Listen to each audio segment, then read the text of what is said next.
Hello बच्चों, आज हम स्टार्ट कर रहे हैं 10th क्लास की बायोलॉजी का फर्स्ट लेसन जिसका नाम है लाइफ प्रोसेस।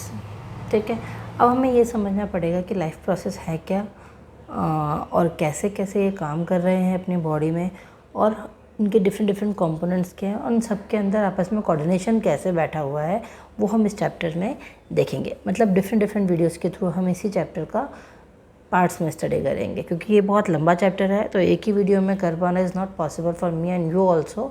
इतना लंबा वीडियो देखोगे तो बोर ही हो जाओगे। तो डिफरेंट लाइफ प्रोसेस दिए हुए हैं, उन सबको हम वन बाय वन स्टडी करेंगे। सबसे पहले आज हम बेसिक इंट्रोडक्शनरी नॉलेज ले रहे हैं अबाउट द चैप्टर की और द लाइफ प्रोसेस आर। तो ये चलते कैसे हैं।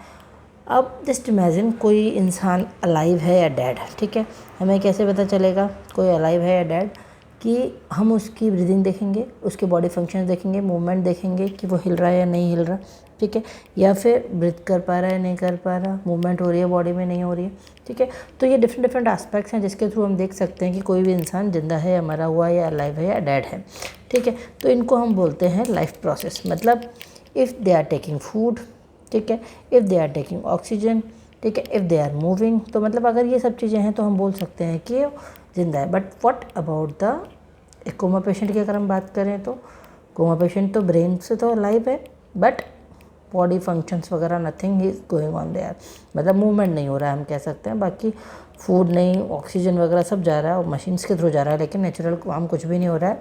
He is also alive. ठीक है, so movement is not only the task in the human being कि हम उसके थ्रू उसको बोल सकें कि वो जिंदा है। ठीक है, इसके अलावा अब जैसे मेटाबॉलिज्म या डिफरेंट हमारी बॉडी में रिएक्शंस हो रही हैं कि नहीं, जो सबसे इम्पॉर्टेंट टॉपिक है, जो सबसे इम्पॉर्टेंट पैरामीटर है किसी को देखने का कि वो अलाइव है डेड, वो है हमारा मेटाबॉलिज्म। अब मेटाबॉलिज्म होता क्या है ये हमें समझना पड़ेगा यहाँ। ठीक है, तो मेटाबॉलिज्म क्या है, different reactions are going on. जो हमारी बॉडी है, अगर हम सो भी रहे हैं ना, पता है, तब भी हमारी बॉडी में रिएक्शंस चलती रहती हैं, तो उन रिएक्शंस को हम बोलते हैं metabolism. Sum total of the all reactions going on in our body. हम कुछ भी काम कर रहे होते हैं हमारी बॉडी के अंदर, हमारी बॉडी जो है डिफरेंट सेल्स से बनी हुई होती है। बहुत नंबर ऑफ सेल्स अपनी बॉडी में हैं। That is like a brick for the house. Same like अपनी बॉडी का भी हाल है। तो वो अपनी हर सेल में जो काम चल रहे हैं, जो रिएक्शंस चल रही हैं, जो कंपाउंड्स बन रहे हैं या टूट रहे हैं, उन सब कंपाउंड्स का ब्रेक सिंथेसिस या ब्रेकडाउन, बोथ केसेस में उसको हम बोलते हैं केमिकल रिएक्शन। ठीक है, तो सिंथेसिस हुआ या ब्रेकडाउन हुआ कोई भी मटेरियल, उसको हमने बोला रिएक्शंस। ठीक है, अब वो रिएक्शंस जो होती है उन दोनों का सम, इन दोनों को सिंथेसिस और ब्रेकडाउन दोनों को ही हम मिलाकर बोलते हैं मेटाबॉलिज्म। क्लियर। अब मेटाबॉलिज्म भी हम कह सकते हैं दो तरीके से होता है, डिपेंडिंग ऑन कि सिंथेसिस है या ब्रेकडाउन है। ठीक है, तो फर्स्ट इज एनाबॉलिज्म। ठीक है, एनाबॉलिज्म का मीनिंग है, और कैटाबॉलिज्म सेकंड वाला जो है वो है कैटाबॉलिज्म। अब दोनों का हम मीनिंग के लिए एक बहुत सिंपल सी ट्रिक लगा रहे हैं, जिससे बच्चे कभी भी नहीं बोलते हैं कि दोनों की डिफाइन क्या क्या है, क्योंकि ये 1 मार्क में डेफिनेशंस आ जाती हैं समटाइम्स। वो डोंट अंडरस्टैंड बाय मेटाबॉलिज्म, या एमसीक्यूज में एनाबॉलिज्म या कैटाबॉलिज्म भी आ जाता है। तो एक सिंपल जैसे कैटा का हम पहले देख लेते हैं, जिससे हमें ईजी हो जाएगा। कैटा का मतलब होता है कट, समझ सकते हैं। कैटा वर्ड से कट से सिमिलर सा दिख रहा है अपन को। तो कट का मीनिंग क्या होता है, ब्रेकडाउन। ठीक है, तो जहाँ भी चीज़ें ब्रेकडाउन हो रही हैं, जहाँ भी large molecule, complex molecules breakdown होकर स्मॉल मॉलिक्यूल्स में कन्वर्ट हो रहे हैं, that reaction is known as catabolism. और अपोजिट एनाबॉलिज्म, सिंथेसिस मीन्स जहाँ भी स्मॉल मॉलिक्यूल्स मिलके लार्ज मॉलिक्यूल कंपाउंड बना रहे हैं, that is called the anabolism. अब एग्जाम्पल अगर अपन समझें इन चीज़ों का तो ठीक है, जैसे यहाँ H2O + CO2 बना क्या, ग्लूकोज मॉलिक्यूल C6H12O6, ये हो गया सिंथेसिस। तो इसको हम बोल सकते हैं एनाबॉलिज्म। बल ब्रेकडाउन में उल्टा हम कह सकते हैं C6H12O6, हमने जो भी खाया वो सब ब्रेकडाउन होता है, ब्रेकडाउन होगा और हमें कार्बन डाइऑक्साइड, CO2 और एनर्जी दे देगा। तो ये हम बोल सकते हैं कि ये ब्रेकडाउन हो गया। तो ये आपका हो गया एनाबॉलिज्म और कैटाबॉलिज्म। तो हम फूड खाते हैं just to get the energy, और वो एनर्जी हमारे बॉडी के डिफरेंट फंक्शंस करने में, डिफरेंट रिपेयरिंग, टिश्यूज़ रिपेयरिंग वगैरह में काम आ जाती है। तो वो हमारी फूड की रिक्वायरमेंट है कि why we are taking food, why we are alive. तो फूड से हमें एनर्जी तो मिलती है, एनर्जी के अलावा फूड से एनर्जी बनती कैसे है वो हम नेक्स्ट वीडियोज़ में भी देखेंगे।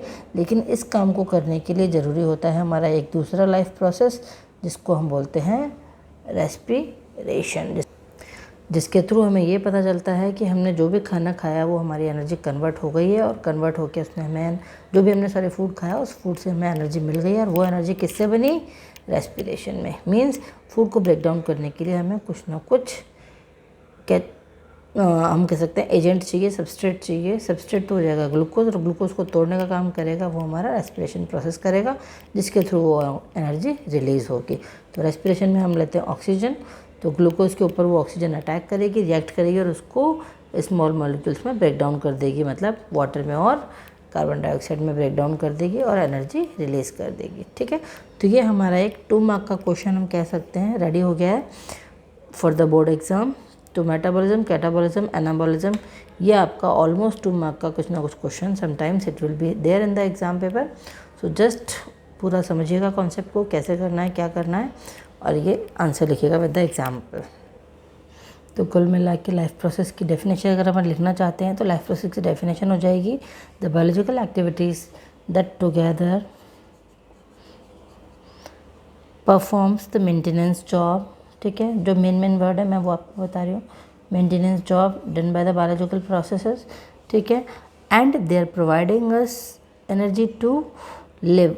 ठीक है, जो हमारी बॉडी में लिविंग जॉब, मेंटेनेंस जॉब कर रहे हैं, जो हमें अलाइव रखने के लिए, उनको हम बोलते हैं लाइफ प्रोसेसेस। तो यहाँ जो हम 10th क्लास के अकॉर्डिंग बेसिक स्टडी करने वाले हैं लाइफ प्रोसेस, वो आपके फर्स्ट है न्यूट्रिशन।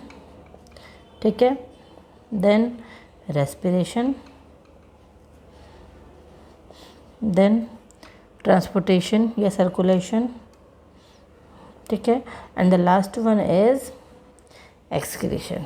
ये आपके 4 हैं जिनको अपन को थोड़ा डिटेल में करना होगा। So first we are starting with the nutrition. तो पहले बात, डिफाइन न्यूट्रिशन है चीज़ क्या? तो it is an important life process. ठीक है, सबके लिए, प्लांट्स हो या animals, it is an important life process जहाँ की all living beings are taking food. Food क्यों ले रहे हैं? Just to get energy. जो इम्पॉर्टेंट काम है हमारा फूड लेने का, वो हमारा इम्पॉर्टेंट है एनर्जी लेने के लिए।